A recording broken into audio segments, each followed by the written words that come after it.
Kapan tepatnya Masjid Sultan Suryansah dibangun dan siapa yang menginisiasi pembangunannya? Ya, Mas ini dulu. Perkenalkan, nama saya Samsul, Humas Masjid Sultan Suryansah sekaligus pemandu wisata Kelurahan Kuil Utara. Kalau kita melihat sedikit sejarah, masjid ini dulunya dibangun oleh Raja Banjar bernama Pangeran Sultan Suryansah. Dan masjid ini yang melatar belakangi masjid ini dibangun, pertama Sultan Suryansah ini bernama Pangeran Samudra, yang dulu beliau beragama Hindu. Jadi sebelum masjidnya ada, beliau masih menganut agama Hindu. Ya, tepatnya ketika beliau itu sudah ada perjanjian sebelum beliau menjabat pindah ke agama Islam. Beliau ini dituntut ketika beliau menjadi raja dan minta bantuan ke kerajaan Demak. Jadi beliau ini ada silih sengketa dengan paman beliau, dengan Pangeran Temenggung, untuk paman dari Pangeran Samudra. Akhirnya ada kesalahpahaman karena Pangeran Samudra ini membentuk kerajaan di daerah Kuin, sedangkan pamannya di daerah kerajaan Daha. Namun yang di kerajaan Daha itu sebenarnya yang mewaris tata kerajaan itu oleh pamannya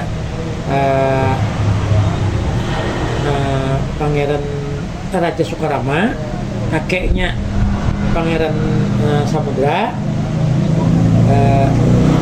Ada kesalahpahaman dengan pamannya. Sebenarnya paman, tapi Tita itu kan ke cucu.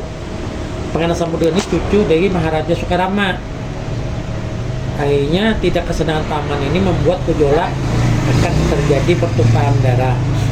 Nah, akhirnya diasingkanlah Pangeran Samudra ini ke daerah perairan Beritu, Marabahan, terus Belandayan, sampai ke Kampung Kuin. Dari umur 10 tahun beliau ini diasingkan sampai tumbuh dewasa. Akhirnya beliau membentuk sebuah kerajaan di Kampung Kuin. Terdengar oleh pamannya hingga terjadilah gejolak, mau diserang oleh pamannya karena menandingi kerajaan oleh pamannya yang ada di kerajaan Daha. Nah, akhirnya terjadilah peperangan. Cuma untuk minimnya Pangeran Samudra ini tentara perangnya minim karena kerajaan baru dibentuk nggak lama.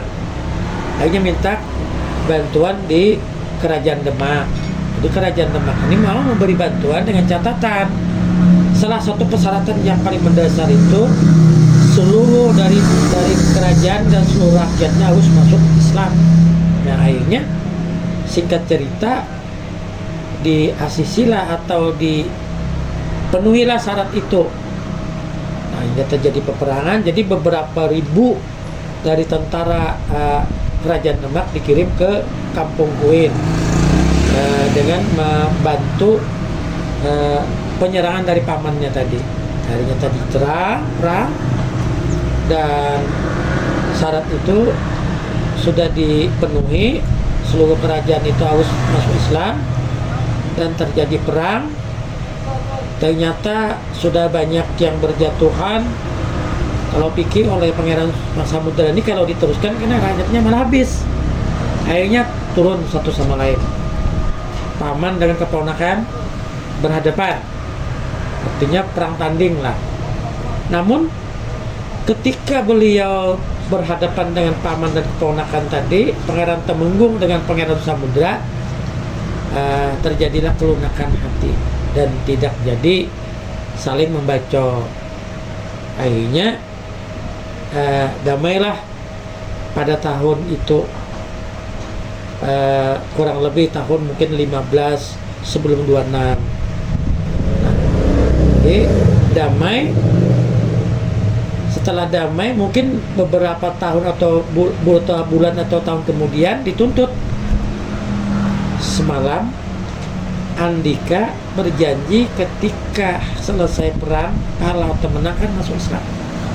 Dituntut Pangeran Samudra tadi. Oke, di Pangeran Samudra. Artinya saya dengan seluruh pasukan dan rakyat saya masuk Islam. Jadi datanglah petinggi-petinggi kerajaan Demak untuk mengislamkan Sultan Suryasa bersama petinggi dan rakyatnya. Salah satunya Hatip Dayan. Hatip Dayan itu salah satu wakil penghulu kerajaan Demak yang mengislamkan Pangeran Samudra dan beberapa utusan-utusan lainnya. Nah, sejak Islam itulah hingga terpikir membuat satu masjid, tempat beribadah.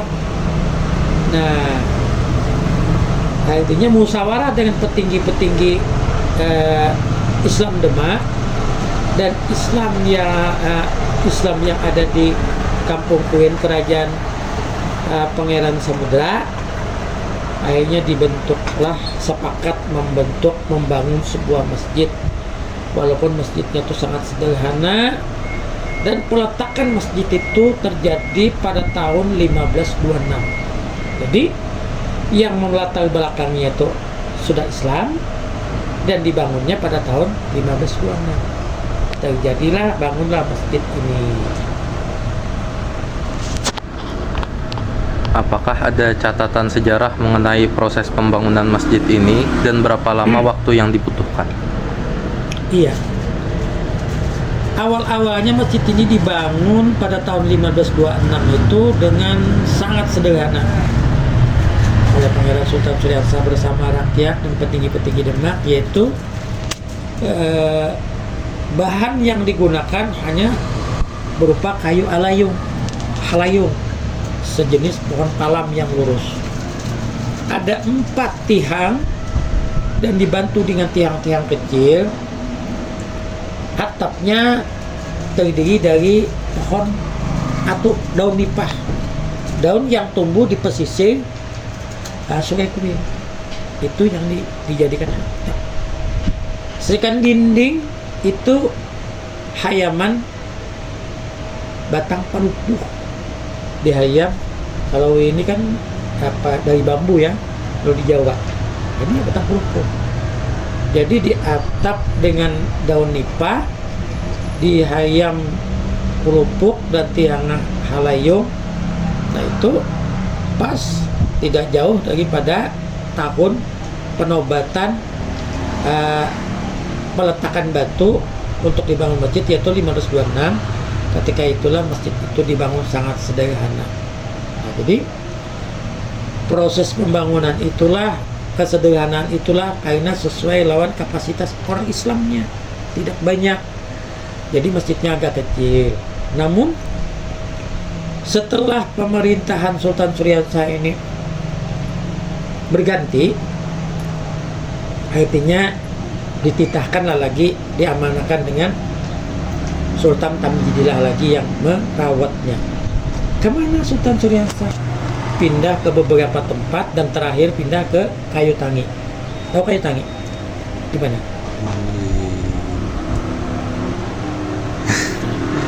Kayu Tangi itu nama dulu Martapura.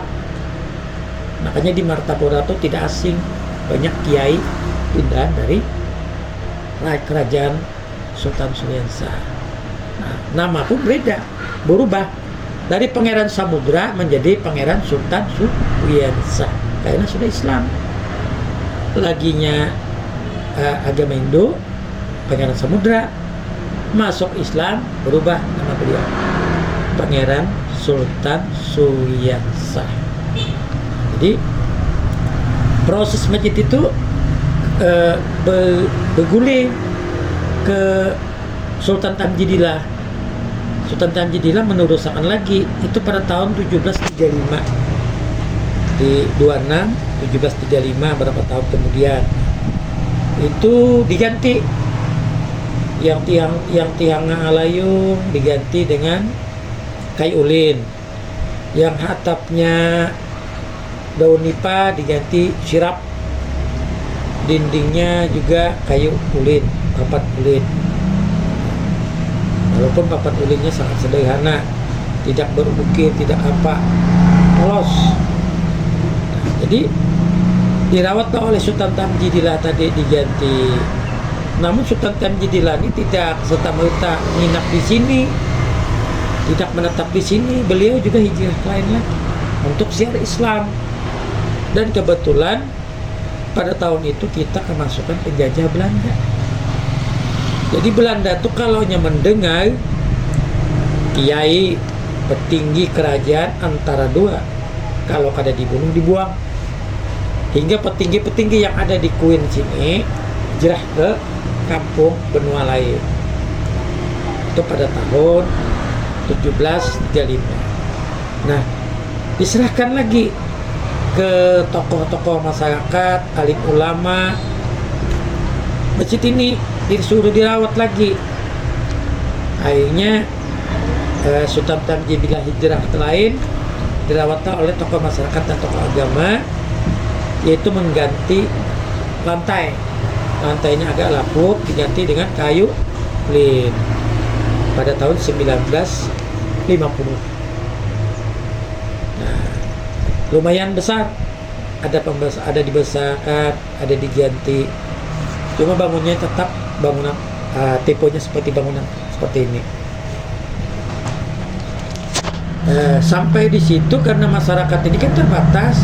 Pertama tua, kedua orangnya mungkin hijrah ke lain, ketiga sudah meninggal dunia. Akhirnya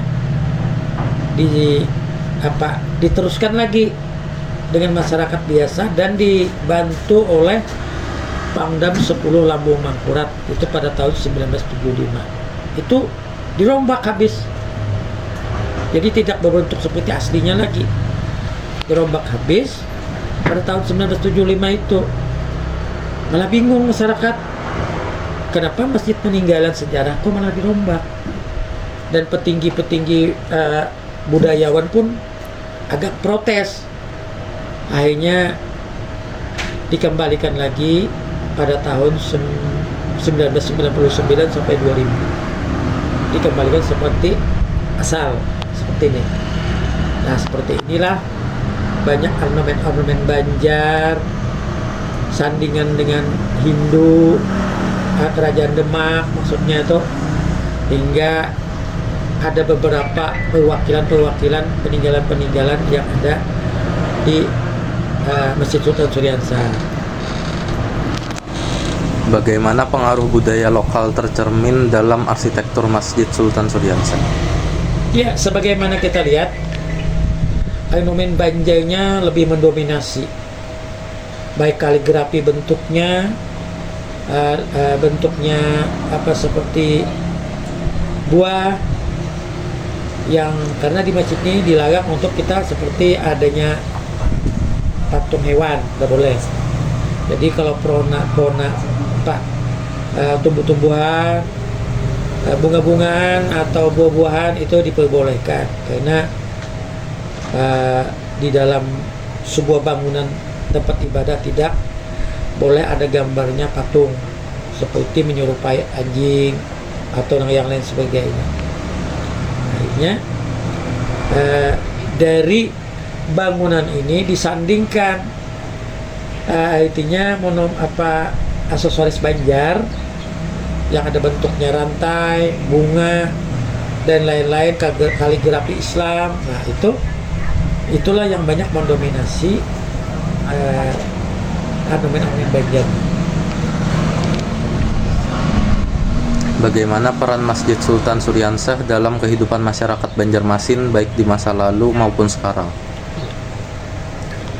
Kalau kita melihat ke belakang, masjid ini bukan hanya sebagai tempat ibadah, tapi tempat